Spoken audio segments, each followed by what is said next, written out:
Today we're visiting Gladstone Pottery Museum, and it's a fascinating little museum and really has done a great job of saving and maintaining some of Stoke-on-Trent's industrial heritage.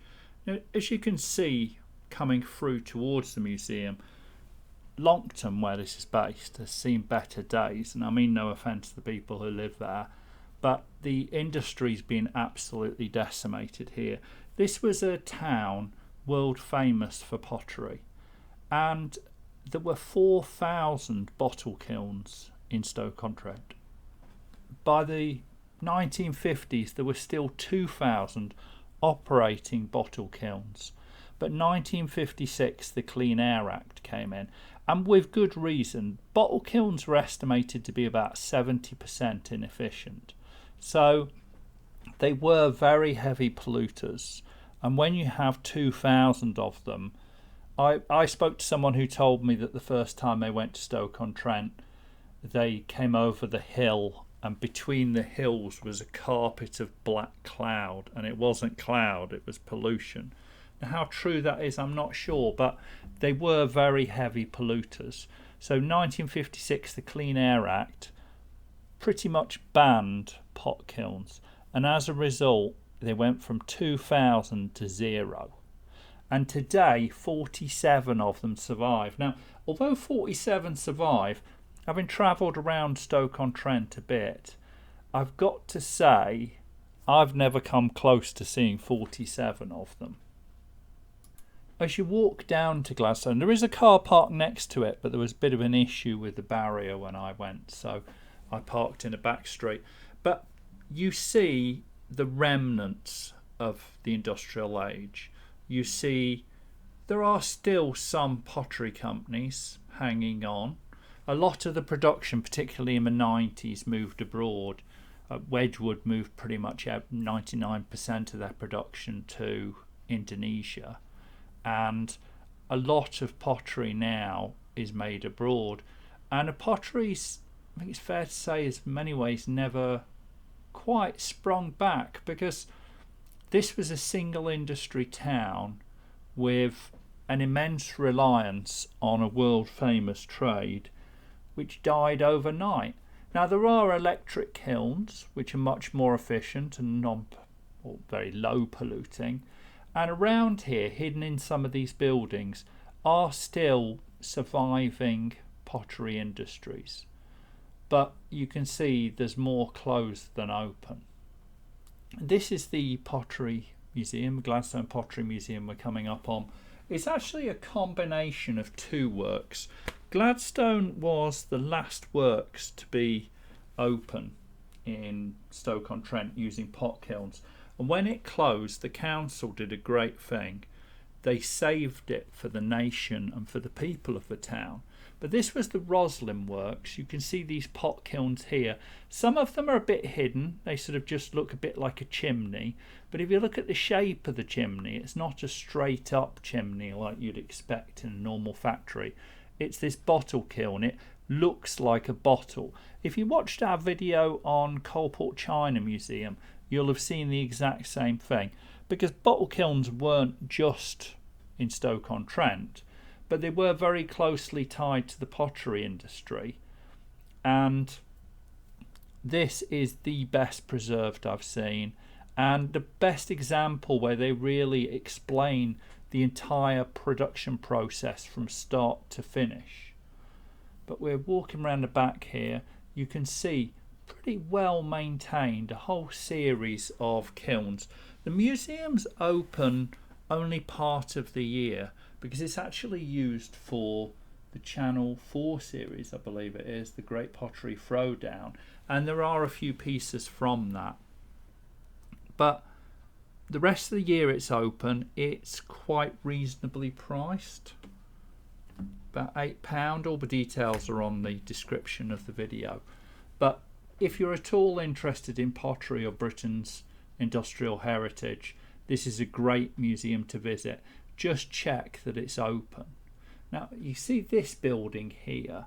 This is a new addition. The last time I was here, this wasn't there, and that probably tells people how long it is since I've been here. It's not very often I get to go to museum tours in Midlands towns.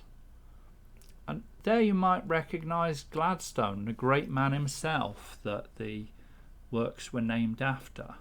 The works were actually operated by the Shelley family, and they produced earthenware and decorated plates and dishes, sort of thing that was produced by Josiah Wedgwood at Etruria. And then the site was purchased in 1789 by William Ward, who split it into two pot banks, the Park Place Works that became Roslin Works, and Ward's Pot Bank, which was then sold to Henley Sheridan in 1818, then rented out to Thomas Cooper, and eventually the Wards handed it over to Hobson & Co., and they renamed it after William Ewart Gladstone, the famous politician. Gladstone was Prime Minister in 4 non-consecutive terms and Prime Minister for 12 years. In fact, the most of any British Prime Minister in terms of non-consecutive terms, and Chancellor of Exchequer 4 times, head of the Liberal Party. So one of the great Goliaths of British politics that are kind of often forgotten by modernity. But he was... longevity was the word for him, really, and I'd say that stands for this museum. It's quite a suitable name for it. They've kept it as close as they can to the original. Here you see some example of works 2,000 litre bottleware. You might recognise these. These are the insulators for power lines, and those are some of the things that earthenware pottery is used for. This isn't the fine wares that you'd expect on your dinner table for a fancy dinner party. These are the everyday, the functional wares, and they've got a very good museum here which really explains that whole process and also highlights some of the steps that people don't forget and think about. Gladstone Pottery Museum is still very much a living museum, much like the museums we saw at Coalport China and the Iron Bridge museums. It still preserves that past by doing, not just exhibiting. They can't use the pot kilns, but they do the Great British Throwdown. It's been filmed here since 2020. And after the shop, you go through a door into introduction. There's a video, there's a picture on the wall there. You can see just how many pot kilns used to be in the area. There's some models of the factory itself that gives you a feel for the layout. It's rather higgledy-piggledy. And some wooden models that explain pot kilns and different types and portions of the pot kiln, which we won't go through here because you'll see them when we go around the museum. But in the centre is some pieces there, bird dishes from the Great British Throwdown, and you can see quite elaborate pieces that have been handcrafted, and if you watch the show you might even remember them. So great little introduction. It's a good video, but videoing a video, well, never really works, so I won't show that.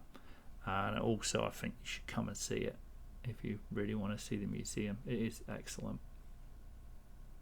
Around the walls at the top there's some displays that give a feel for the kind of items that were produced here, because this is the less sexy end of pottery. This is the rough earthenwares that are hard wearing and useful for everyday life. Tour continues outside. There's a small corridor which was the only entrance to the factory, and you can see it stacked with some of the baskets and wagons that would be used for taking the pottery out and the materials in, and everything would be logged in this factory here. There is a little sheet that gives you the history, but everything would come through here, and the organizer, the manager, would decide what went where. And there's a lot to manage because each of these kilns takes several days to fire and has to be kept going in an optimal fashion, which basically means one's firing, one's cooling, one's stacking as a minimum, and none is ever wasted. So we head in here to the steam engine. It's quite a small engine and gives you a feel for a small steam engine in a factory. It drives a belt here. That belt goes to the rod, and the rod goes between the buildings and would be used to provide a power source to things like potter's wheels. And we'll see the drive shaft later on sticking out of one of the buildings. I'll hopefully remember to point it out.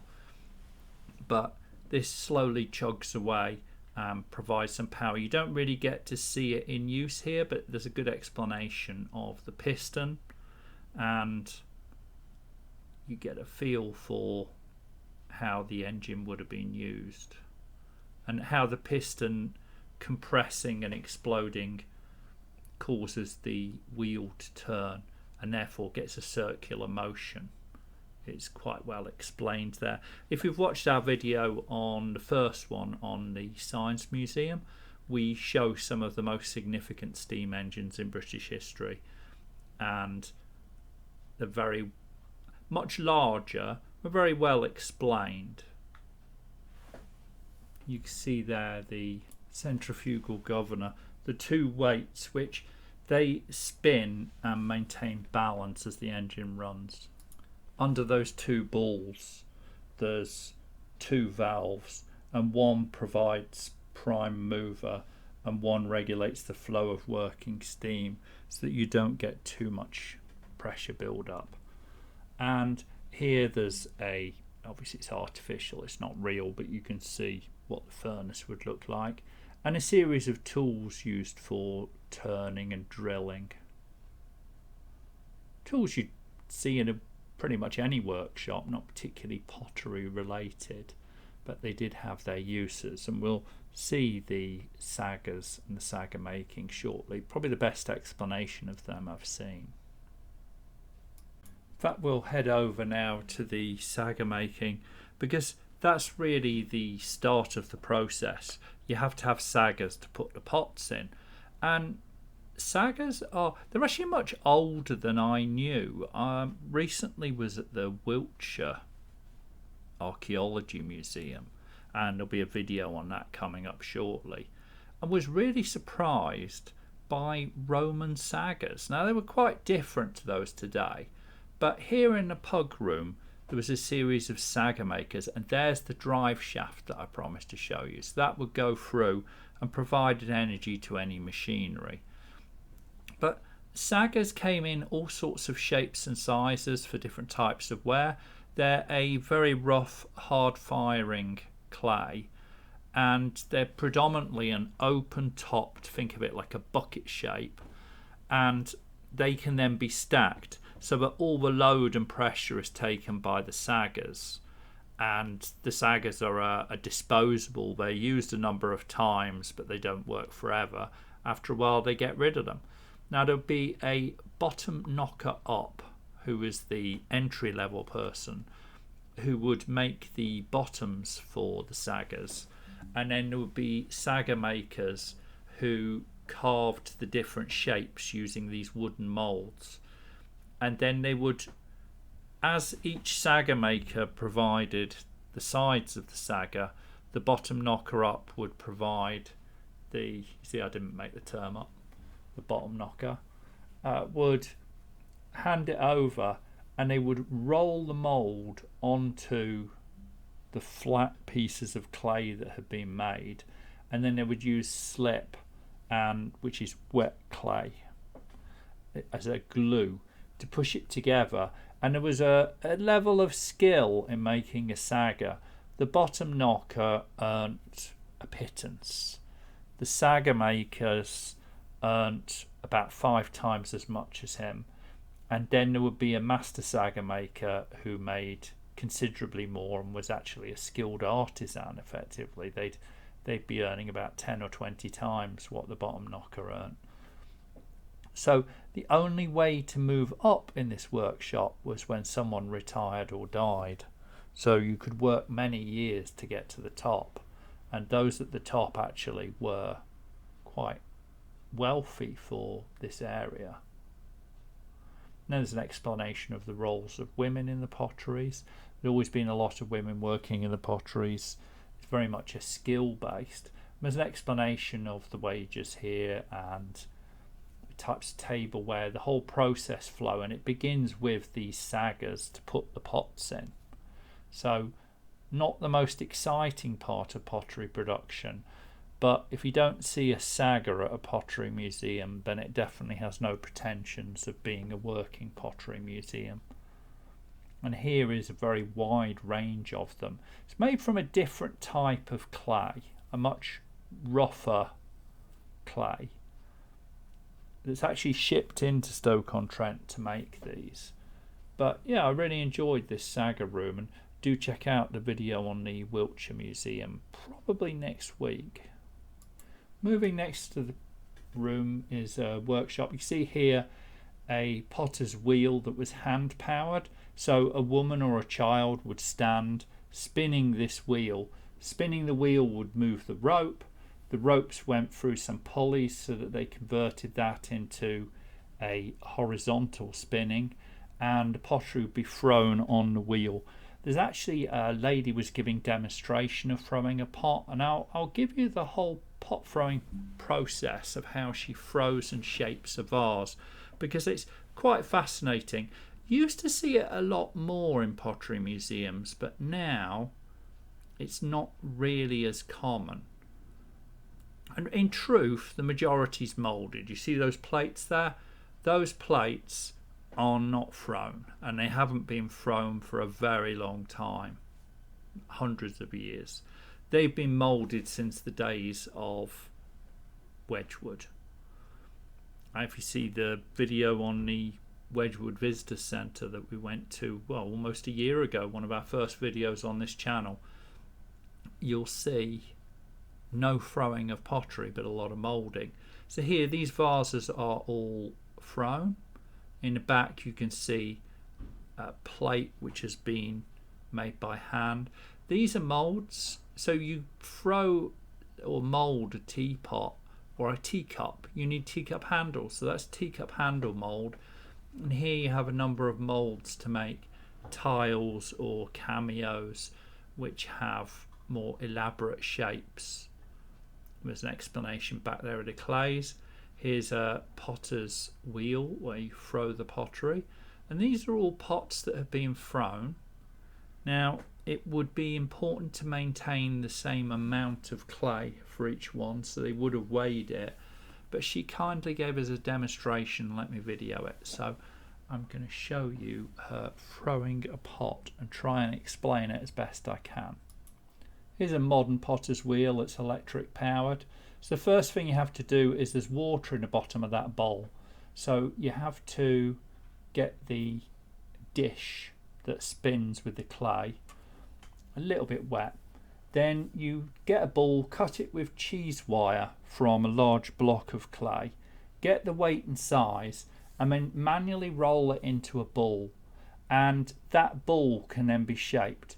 Now getting the right amount of clay is important, but actually the most important initial skill in throwing a pot is putting it in the right place, because if it isn't in the center of the wheel it won't shape symmetrically. It will come off balance and may even fall apart. It just won't look right. And you see then she's wet her hands. That water's always there because you keep the clay malleable by keeping it wet. So she's then able to apply pressure, and you can see how that ball has turned into almost like a stalagmite and then been pulled up, pushed back down into a dome. Now she wants to shape it up and get it all a little bit flexible, and you can see that's not as easy as it looks. That's years of practice. I think she's had about 20 years throwing pots, so definitely this is the skill that you easily overestimate how easy it is, because it is not. But see, you can keep it active, keep it moving. She needs it pliable, not overly pliable, not overly wet. It's about having the right texture to the clay that you can manipulate it. Now, she's got it in the centre, and if you look at that wheel, there's kind of a guide on there that you can see, but still placing it right. She's then going to shape and pull the clay. And she was just explaining to me a little bit of the process. I've thrown a pot many years ago, but it's probably 30 years since I've thrown a pot at another museum. I do still have it. It's in my cabinet. Got it glazed and fired. I won't say which museum because they don't do throwing anymore. And you can see there with just a little pressure on the inside, just created that bowl. And now she's going to pull it up. So she's creating a wall of clay. And you can see the finger indentations where pulling up, she's created that shape and just touching on the outside of the finger, pulling it up. It's all about applying the right pressure and having the right texture of clay, the right amount of water. You want enough water that it doesn't become crumbly, but you also don't want it to be a soggy lump. And you can see how you move through different phases of shaping the inside and the outside. And she needs it smooth, and by smooth I mean she needs it to go up straight, not that she needs the surface to be smooth. Because this is a thrown pot, there's going to be a degree of texture. You can see those radial lines around the pot, and she needs to maintain the shape. And it's as you move through different phases. Now she's using this scraper here. The spinning, you see she cuts off that excess clay, and the excess clay isn't wasted, it doesn't get thrown away. All of the offcuts can be put back in, drain them a little bit, and they can be reused as clay. But then she's pulling it up. You can see she smoothed it a little bit using that blade. I don't know the name of the tool. It reminds me of the tool you use when you're painting a wall and you don't want to get paint on the ceiling or on another wall, and that little metal that you hold into the corner with a plastic now and paint. Now she's got this small knife. It's a small blade, not particularly sharp. Lets her cut off excess clay so she gets that smooth. The wheel spinning does a lot of the work. The skill is in the angle and the placement and knowing when and what to do.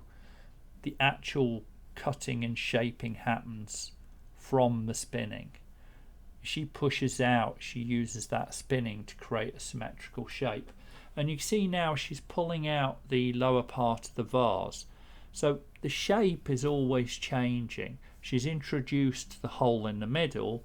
Now she's getting the outside shape, and she's using that tool to get a little bit of a straighter. If you just used your fingers, it wouldn't be quite straight, and it would probably take longer. And if you work on it for too long, you can introduce instability to it. You don't really want to take a lot of material out of it.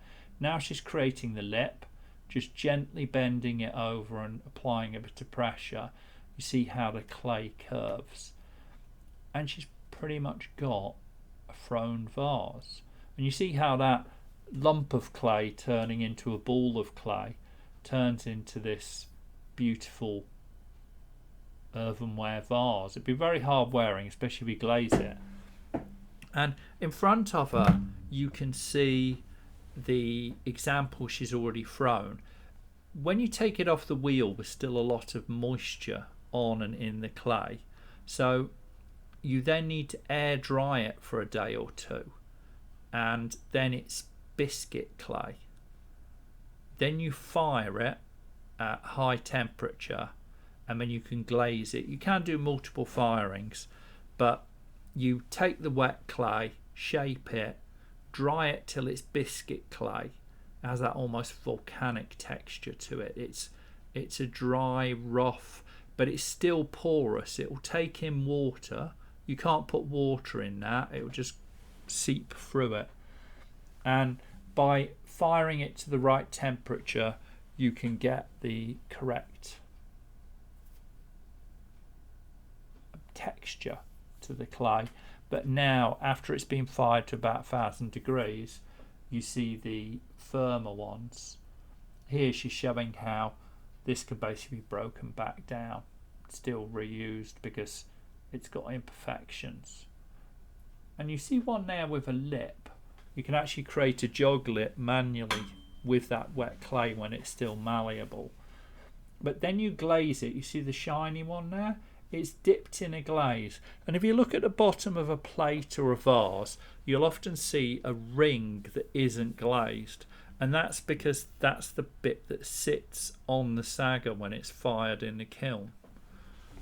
But really excellent display, and I really enjoyed it. She was lovely. She told us all about the process and was quite modest about it, but it is a skill to do it properly to that quality and that consistency across those number of vases. Here's this beautiful owl. The head is actually a cup. You can kind of see the line, and that's been thrown and shaped. Then a handle that's been either moulded or made is fitted on with slip. The wings are fitted using this slip as well.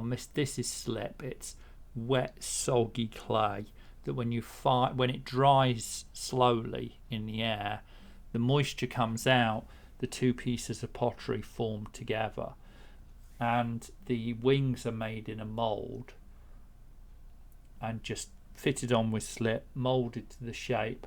Then it's allowed to dry out in the air, and that effect has been created with that marbling, has created by using a little hook or a blade to kind of pull different levels of glaze and slip and different types of pottery so that you create that coloration. So it's not just one colour. There's an excellent example of that at the Potteries Museum, and we'll definitely have to go there sometime. I haven't had a chance to make it over there yet, but it has an excellent collection of pottery, a huge example of an owl like that with the marbling. You're talking almost person sized. And also it has the Staffordshire hoard, so very well worth a visit. So I guarantee we'll be going there some point soon. But anyway, a little bit off track with the video. This is drying room, so you can see bowls, plates, different shapes. They've all been moulded. There's an explanation here of the moulds. You can still buy whiteware in the Potteries, and a lot of it's made in Longton, just a few streets away from Gladstone, in small workshops that the only sign of the Potteries today for the average visitor is either museums or signs advertising pottery, and you can't always tell whether it's a existing business or the remains of an old one. In this room they have mould making. The lady was explaining how mould making works. You can see like teapot lids there, little trinket bowls and lids for that. And over here, sadly the woman wasn't here, but the flowers, there was an explanation of the flowers that you used to see made of pottery, and these are made by hand, petal by petal, shaped and wrapped around each other. There's a whole series of different flower designs, but this is an entire skill, and it is a dyeing skill, whereas you used to see these items in Debenhams or John Lewis maybe 20-30 years ago. Today, the only place I can think of I can guarantee you'd see these, be able to buy them, is either a car boot or here. And these are actually made, and you can actually do a little workshop where you help to make them. We move through to the drying room here. There's more drying, and some saggers. There's explanations of the different types of clay.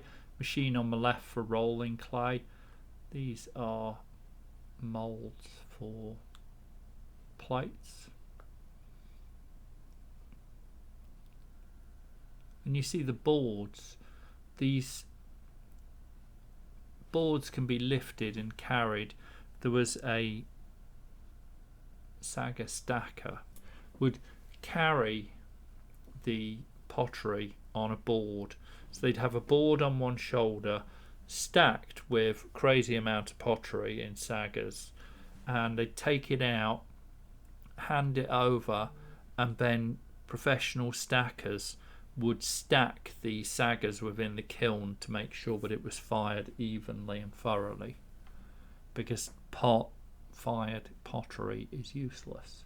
There's an explanation of the life of the people who worked here, different diseases that they had because of the amount of clay and lead poisoning and silicosis, all sorts of hazards there. Mould runners taking fluids. So it's quite a long list. It puts you off working in a pot kiln. But then it's straight from here to the biscuit oven, because you have to biscuit fire. So here you see the large kiln on the outside is for carrying the smoke away and for containing the heat. The pottery is stacked in this small domed room in the centre with one door in. And actually one of the key things is working at a factory where they're not too greedy about how long they wait for it to dry out and cool down, because these kilns got very hot. So if you were taking out pottery when it was still too hot, it was quite dangerous. But at the same time, people want to get the kiln cleared, because that whole room is stacked floor to ceiling with Saggars full of pottery. Here you have the various firing holes. Won't dwell too much on this. The iron rings around it are to contain the brick to stop them expanding out, because you're talking about 1000 degrees inside the kiln. The kiln itself is actually this domed room in the centre. So 1000 degrees inside of there, you're going to be talking nowhere near that on the outside here, but it's going to be very hot, very uncomfortable. And people had to come here and they had to fire, add coal, add wood, keep it burning. And at the same time they'd have little pieces of pottery that change colour at different temperatures, and they'd have to inspect and make sure that the firing was maintained properly. We've got another kiln where you can actually go inside the domed kiln in the centre, so I will not loop back around here. I'll move on to the next one. In the next room, a lot of different furniture, because you have the Saggars that we've talked about a lot. We also have these thimble, stilt, saddle, spurs, dumps, and they're used to hold the pots together. So the thimble pickers were young girls who could be paid minimal wage, who would make these and place them to tightly stack whilst keeping apart all of the pots within the Saggar. And you can see there some examples of plates and cups within the Saggar. So it was all about getting the maximum amount of pottery into the kiln whilst keeping the optimum airflow around the pottery so that the heat can really get to the pots, and at the same time making sure nothing touches, because if they touch, anything that isn't exposed to the air won't fire the same way and won't be waterproof. So that's, like I said, you have a little rim on a teacup or a mug at the bottom where it sits in the kiln. It's important that the inside and the whole of the rest of the pot is fully exposed. And here is an empty kiln, so you get a feeling for how large the kiln actually is. This would be stacked floor to ceiling. They'd bring in a ladder and they would stack hundreds of Saggars with many thousands of pots inside. so that the whole kiln is filled.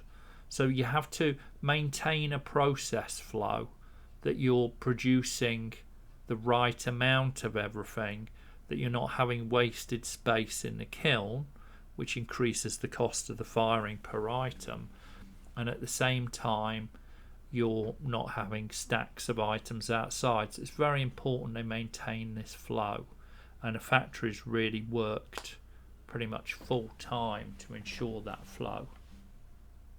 Here we're walking around the outside. The outside skin wall, this section's called the hovel, and the kiln is in the middle. My next kiln actually shows a demonstration. You can see the wall bricked up there, and inside you can see the pots firing. Gives you a good idea. Obviously it's not really firing, it's all lights and sounds, but very well explained, the firing process there, and you can see the iron rivets and bolts and large straps holding the kiln together from the immense pressures.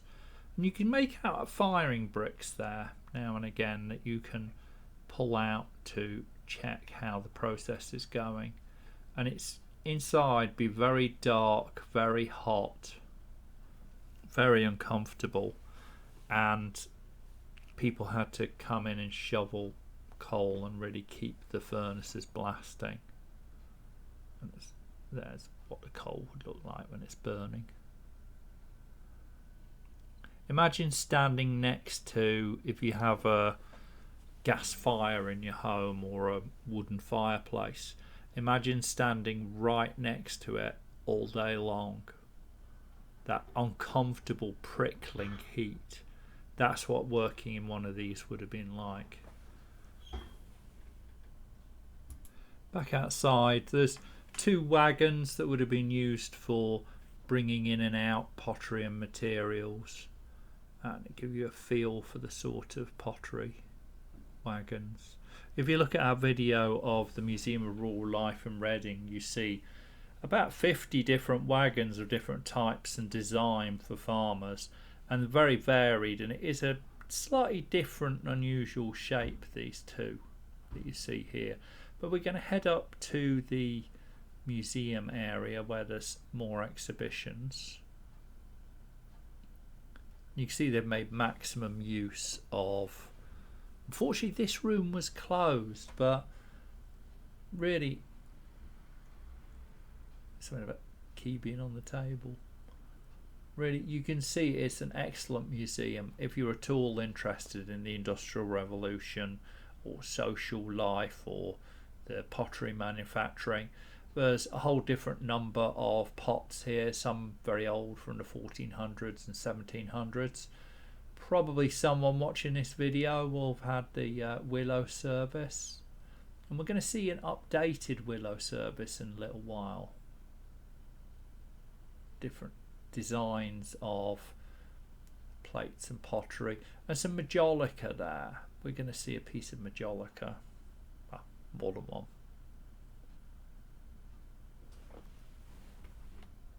There's a very good collection here, and good explanations of the different materials. There's a water pan there. I do remember coming to Longton about 30 years ago, and on this road, I think where the fire station is now, there was a large factory with a glass front. I think it was Tams, and it was toilets, and you could see the toilets on a conveyor belt going round the factory along the front window, almost like a display. But when I went, the conveyor belt was stopped, so it's a long time since they've been made here. But at the back of the museum there's a new display about toilets, which are more interesting than it seems. Here some beautiful examples of different types of clay, glazing, throwing. Even see that dog there, that dog isn't metal, that's a silver luster. Now when you want a silver shine to pottery, you can't just paint on or spray on a silver paint, like, you know, go down Hobbycraft and get a canister of spray. You've got to have glaze which fires, and when it fires, molds in and leaves a golden luster. And the way that's achieved is with real gold and real silver, certainly with good pottery.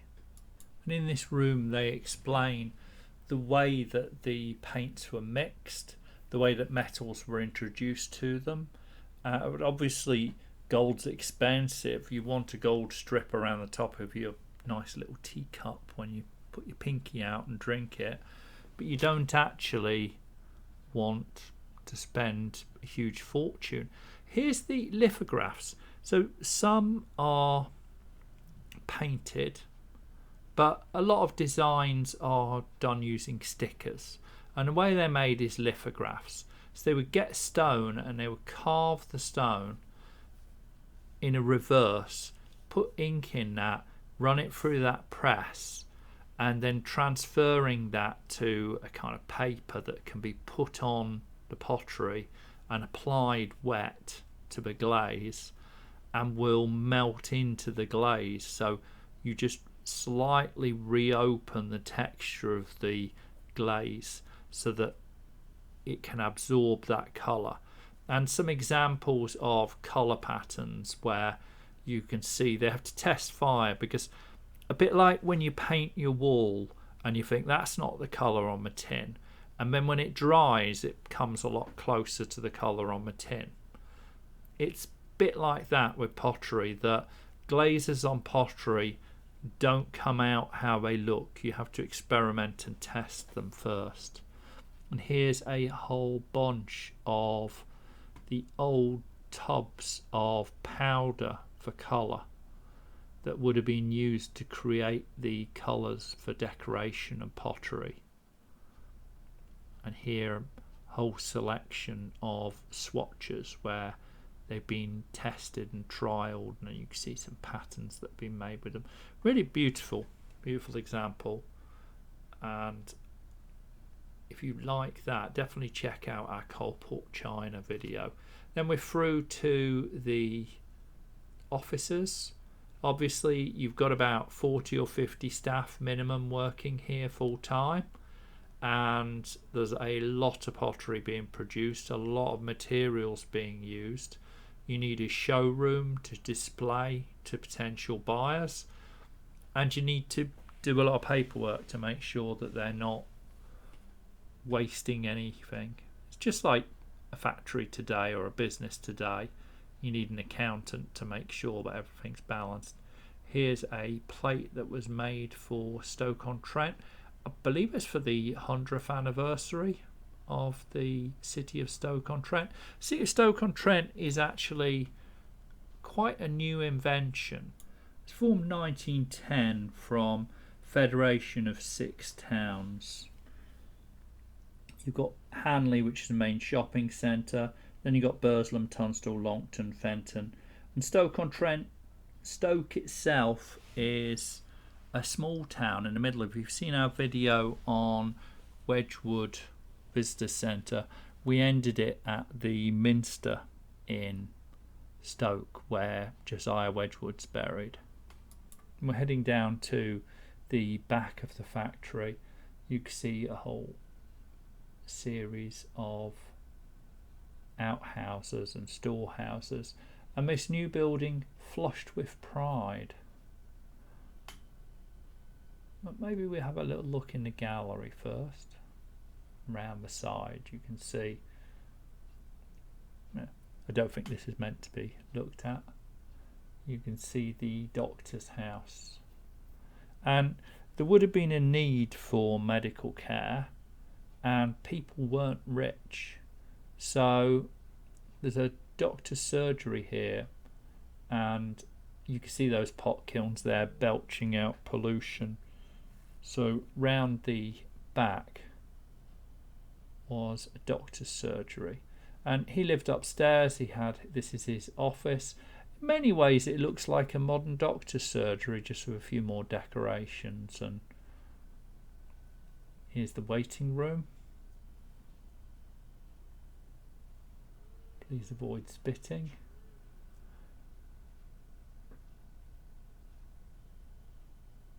And upstairs is where he would have lived. It gives you a little feel for the doctor's surgery. Just before we head to the gallery, this storehouse here gives you an idea of how pots were transported, because you have a decorating kiln. So you've air dried it, then you've biscuit fired it, then you've glaze fired it, then you've added the lithographs and the paints and the lovely little strips of gold, and you need to fire it again just to loosen up the glaze and let those fix. And here is a much smaller kiln, and you can see there plates and pots ready for firing, and you can see the kiln furniture we discussed earlier. This is a shorter firing at a lower temperature, and I'd say a later kiln than the others. And it would have been transported in baskets full of straw to make sure it didn't get chipped. So there's a lot of time and effort and money to make a plate if you're going to damage it. Then heading over to the gallery, there's a very good display of pottery from particularly this area, and mainly tiles here. Ceramic tiles. If you've seen our video on the Moorcroft pottery, there's very good museum on tiles, and more thorough on this because it specialises. But this covers the same kind of topics of the different tiles from the Middle Ages, from Roman. You've got medieval tiles here, some beautiful examples of Islamic tiles, and then later on lithograph tiles, particularly the Dutch. Really lovely examples, and there's some cabinets you can look through as well. Then with the church was a heavy user of tiles. If you go to, say, Rochester Cathedral, there's an excellent tile floor. But if you watch our upcoming video on Pugin's Gem, St Giles in Cheadle, the Victorians had a brief dalliance with Gothic, and a Gothic revival relied very heavily on these beautifully patterned tiles, and W.H. Pugin was one of the main proponents of this. And you see some lovely examples of Pugin's designs of tiles here, harkening back to an older age, a sort of mock medieval. And I'd say watch the video in a few weeks on Pugin's Gem. It is a wonderful church. We're going to be doing it as a round Christmas special. A little bit different to our usual museums and historic sites. And there's an explanation here of tile making, largely pressing or composing the shape, or a flat blank which then had the design stuck onto it, the lithograph, and fired. And there's the machine that did a load of examples of beautiful tiles from the early 20th century. I love the Falstaff one, the very large tile picture of Falstaff that we just caught briefly in a corner. If you're familiar with Henry IV Part 1, Part 2, or Henry V, Falstaff plays quite a big role. Actually, Merry Wives of Windsor, he's hilarious in that. The fat drunken oaf who's completely untrustworthy and a corrupter of the young prince. Here's some Majolica tiles. You can see the raised design with decoration inside of it, and all sorts of different very good description. Not really the time to go through it all here, but well, there's Falstaff, probably Mistress Quickly. I think he's listening to some moaning from. She was always angry with him. She was actually the innkeeper who ran the Boar's Head Tavern in a lot of those places. But in here, fireplaces, some beautiful examples of 1930s and Victorian fireplaces, the craft revival. Here, lovely example of a modern set of tiles made as a decoration. Hopefully by this point you realise that's a pot kiln. A religious triptych, all made out of shaped tiles. These are more recent pieces and show that the trade's not completely dead, but certainly the taste for pottery has gone, and the ability to manufacture it in Britain. So really a lot of the high quality wares you see today are very different. That's Harrods Food Court. If you go through Harrods Food Court, they're beautiful tiles, really wonderful example of early 20th century tiles. Haven't been ripped out like in a lot of places, but great collection of tiles. Skipped a little bit because really this video is probably getting a little long on pottery, but we'll pop through to the toilet display, and really there's a excellent explanation of how chamber pots and flushing toilets and all the different elements of sewage and toilet systems which required pottery, and really created an entire new industry within the pottery industry.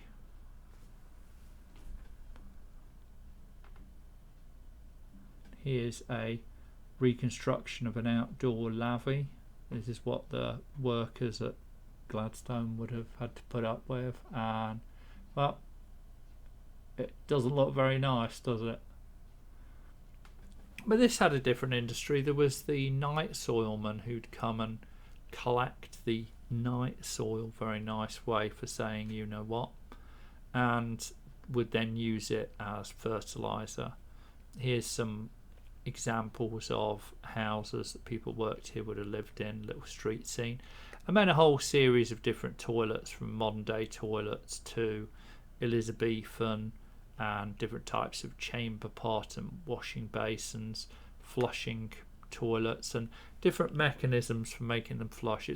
I'm not going to go through each one because I don't know how interested everyone is in toilets, but it is actually a very interesting display on the history and evolution of toilets, and how the potteries were instrumental in delivering these. This is an example of a sewer, and although the Romans took for granted a sewer system, we lagged a long way behind, and it was important to put in drainage, and Dalton made drains and was based in Stoke, so there's quite a good explanation of the different types of drain pipes and everything to do with sewage and toilets. But very good, even through to bathrooms, which some of them actually remind me. I do remember seeing avocado bathroom in a few people's houses when I was younger, before they had the good taste to tear them out and bin them. So I'm going to do this museum display on toilets a bit of a disservice and draw it to an end, because I'm keen to not be too long a video.